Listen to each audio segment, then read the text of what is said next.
When banks stop trusting each other, the world doesn't explode. It unwinds quietly, invisibly, like a thread slipping out of a sweater. At first, nothing seems wrong. Markets still open, buildings still stand, people still swipe credit cards and buy groceries. But beneath the surface, the most important force in modern capitalism begins to rot: confidence. Welcome to the financial civilization, where money, power, and history collide, and where the things you can't see are often the ones that matter most. This is the story of what happens when the very institutions built to protect the economy accidentally endanger it, when trust evaporates. Liquidity dries up, and the financial world discovers a truth older than banks themselves. Money is only real if everyone believes it is, and belief can vanish in a single moment. The hidden world beneath banking. When people think of banks, they imagine a place that stores money. But that's a myth, a comforting fairy tale we outgrow once we peer behind the curtain. Banks do not store money. Banks create money through loans, leverage, and the alchemy of modern finance. For every dollar deposited, banks lend out $9, $10, sometimes $20 worth of credit. This is a fragile miracle built entirely on trust. Trust that depositors won't all withdraw at the same time. Trust that borrowers will pay back their loans. Trust that tomorrow will look roughly like today. But the most important trust of all is the one between banks themselves, because banks are not isolated vaults. They are a network, a nervous system, tied together by short-term lending, overnight loans, and trillions of dollars in credit promises. Every night, banks borrow from each other to stay afloat. Every morning, they settle the previous day's bets. This system works beautifully until the moment one bank whispers, "I'm not sure he can pay me back." That whisper triggers the most dangerous force in finance: counterparty fear, the suspicion that the other person in the transaction won't be able to honor their promise. When that fear spreads, even healthy banks become toxic by association. Interbank lending freezes, liquidity vanishes, and the gears of capitalism grind to a halt. This is not a hypothetical scenario. It has happened before, and when it happens, the consequences reshape the world. To understand how, we start with a story. A story of paper promises, hidden risks, and a single Lehman-sized spark that plunged the global economy into darkness. 2. The moment the music stopped. In the summer of 2007, Wall Street was drunk on confidence. Housing prices had been rising for a decade. Banks were making billions by slicing mortgages into securities, stamping them AAA, and selling them to pension funds, hedge funds, and foreign governments. Risk disappeared, not because it was gone, but because it had been buried under layers of financial engineering. And then, quietly, the first cracks appeared. A few mortgage lenders collapsed. No one cared. These were small firms, minnows, not sharks. But beneath the surface, something was shifting. Interbank lending rates, the price banks charge each other for short-term loans, began to rise. Not because the money was scarce, but because the trust was. In finance, price is just a number. But trust is oxygen. By August 2007, the first major alarm sounded when BNP Paribas froze withdrawals from 3 funds, admitting it could no longer value the mortgage securities inside them. Translation: we don't know what these assets are worth, and neither should you. Suddenly, the unthinkable question appeared in boardrooms across the world. If they can't value their assets, can we? Banks began quietly reviewing balance sheets, reassessing exposures, trimming lending, hoarding cash. The music hadn't stopped yet, but the band was looking nervous. The system was still alive. Until September 15, 2008, Lehman Brothers filed for bankruptcy, the largest in history. Lehman wasn't just a bank. It was a counterparty to thousands of financial contracts across the globe. When Lehman fell, no one knew who was next. No one knew who was solvent. No one knew whose assets were real and whose were rotten. And so banks did the only rational thing. In a world where information collapses, they stopped trusting everyone. When trust breaks, everything breaks. The day Lehman fell, the interbank market, the market that keeps global finance functioning, froze. Banks refused to lend to each other. Not overnight, not for an hour, not even for 10 minutes. Institutions that once traded billions with a single phone call suddenly demanded collateral for everything. And not just any collateral. Only the safest assets would do.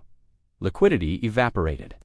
Within 24 hours, interest rates on short-term bank lending soared. The world's biggest corporations suddenly couldn't meet payroll. Money market funds, long considered the safest investments, began breaking the buck for the first time in modern history. The financial world understood how fragile it truly was, because the danger wasn't that banks would lose money. It was that banks would lose confidence, the one resource they can't borrow, buy, or print. Without trust, even the strongest institutions crumble.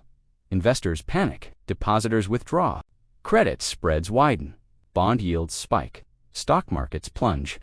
This is why economists call trust the lubricant of capitalism. Without it, the machine seizes, and a seized financial machine doesn't slow down. It plunges into crisis. 4. Why banks fear each other more than anything else. A bank is only as strong as the weakest link in its network, because every bank holds another bank's debt, another bank's securities, another bank's promises.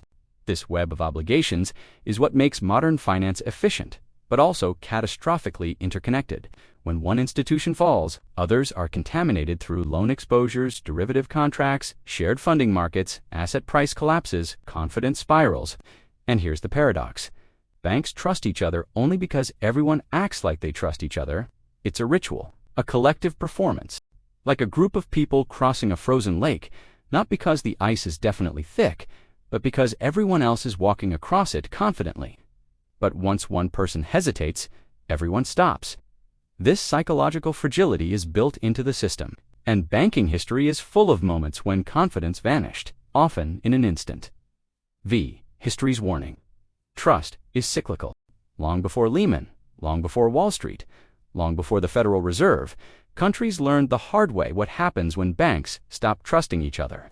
The Panic of 1907, a failed trust company, triggered a nationwide bank run. Banks refused to lend to each other, liquidity dried up, the economy collapsed. How was it solved? By a private bailout led by J.P. Morgan, one man who personally decided which banks lived and which died. That crisis gave birth to the Federal Reserve. The Great Depression, 1930 to 1933, thousands of U.S. banks collapsed, not because they ran out of money, but because they ran out of credibility. Depositors lost trust. Banks lost trust in each other. The entire financial system imploded. Japan's banking crisis, 1990s asset prices collapsed. Banks sat on bad loans. No one admitted the true scale of losses. Interbank lending froze. For over a decade, Japan lived with zombie banks. The Eurozone crisis, 2010 to 2012, Greek debt revealed that sovereign bonds, once considered risk-free, might not be risk-free at all. European banks stopped trusting each other's balance sheets. Credit markets fractured along national lines. In every case, the story was the same. Crises begin when trust ends. Recoveries begin when trust returns. This lesson is old, but we keep forgetting it. Why trust disappears. The mechanics of fear. Trust evaporates for three main reasons. 1. Uncertainty. Banks fear what they can't quantify. When asset prices become unpredictable, the first instinct is to pull back. 2. Hidden losses. If one bank hides losses, others logically assume everyone might be hiding something. This is why transparency is the lifeblood of financial stability. 3. Contagion. If Bank A fails, Bank B might fail regardless of its own health, simply because banking is a network. The moment banks suspect contagion, they stop all discretionary lending. And once trust breaks, it doesn't just return with a bailout. It returns only when banks believe the system won't collapse tomorrow. That belief takes time and sometimes political force. How governments force trust back into the system. When private trust dies, governments step in with public trust, the only kind strong enough to stabilize a panic. After Lehman fell, governments worldwide launched unprecedented rescues: capital injections, liquidity facilities, deposit guarantees, asset purchase programs, emergency lending, zero interest rates, quantitative easing. These weren't designed merely to save banks, they were designed to restore trust. Because the real danger wasn't one bank failing, it was all banks doubting all banks at once. In that world, credit freezes. Economies suffocate. Civilization slows to a crawl. Governments did what had to be done, not because they wanted to, but because the alternative was financial extinction. 8. The real reason banks fear each other today. The world is safer today than in 2008, but not safe. The same forces that killed Lehman still exist. Opaque derivatives, hidden leverage, shadow banking, private credit markets, liquidity mismatches, rising interest rates, heavily indebted governments, too big to fail institutions, but there is a new, more subtle threat, a loss of faith in the system's referees. If banks stop believing that governments can bail them out, that central banks can control inflation, that sovereign debt is safe, that liquidity will always be provided, that asset prices will recover, then the next crisis won't start with a bank failure. It will start with a withdrawal of trust, a quiet panic, an internal freeze, a refusal to lend. The system won't collapse from a visible explosion. It will wither from a silent drought, and no one will notice until it's too late. EX. The psychological nature of financial reality. Money is not metal. Money is not paper. Money is not numbers on a screen. Money is trust made visible, and the banking system is the institutionalized form of that trust. But trust is psychological. It is emotional. It is fragile. And, unlike capital, trust cannot be printed. It must be earned or forced through action, transparency, and confidence. This is why the most dangerous moment in finance is not when the numbers turn red. It's when the bankers themselves look around the room and realize, I don't know if I trust any of you. Once that thought appears, the crisis has already begun. X. The future. What happens when trust breaks again? Let's imagine a future, not apocalyptic, but realistic. Interest rates rise, asset prices fall, a few over-leveraged institutions reveal unexpected losses, a hedge fund collapses, a regional bank wobbles, rumors spread, spreads widen. Liquidity tightens, banks hoard cash, lending slows, interbank markets sputter. No panic yet, just tension. Then a major bank announces a temporary liquidity issue. That phrase alone is enough. Within hours, other banks pull credit lines, depositors transfer funds online. Money market funds tighten exposures, commercial paper markets freeze. Nothing has collapsed, but trust has. And once trust breaks, the crisis becomes self-fulfilling. This is how systemic crises are born, not from the failure of one institution, but from the fear that all institutions might fail. The spark can come from anywhere, but the explosion, if it comes, is always the same, a synchronized withdrawal of trust. The lesson history keeps repeating for 800 years. From the Medici to modern Wall Street, every financial crisis has followed a simple pattern.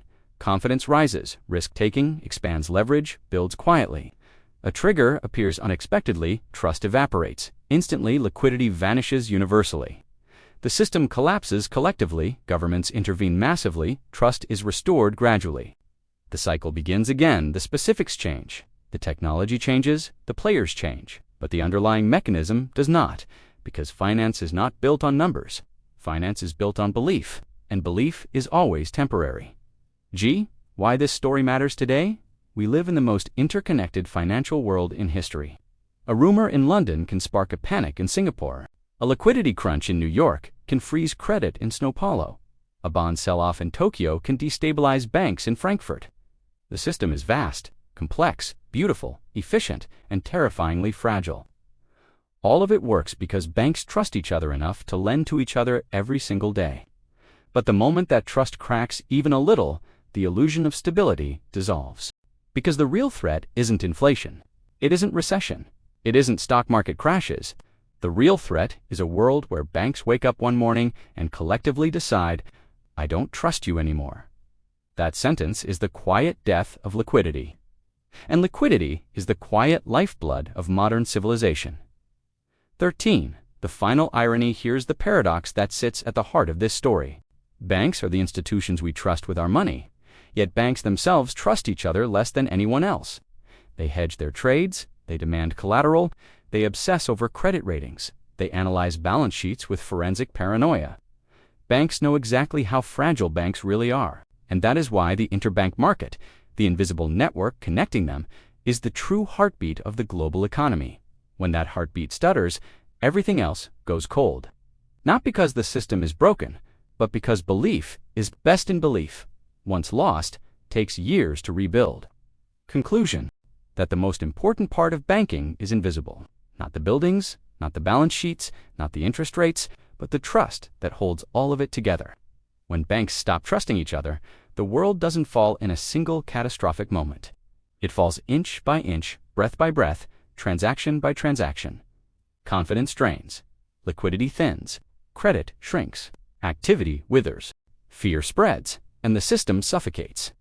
This is why history, again and again, returns to the same truth. The real currency of the financial world isn't dollars or euros or yuan. It's trust. And trust is the most fragile asset ever created. If this gave you a new perspective, hit subscribe. History has the answers. I'll show you where to look.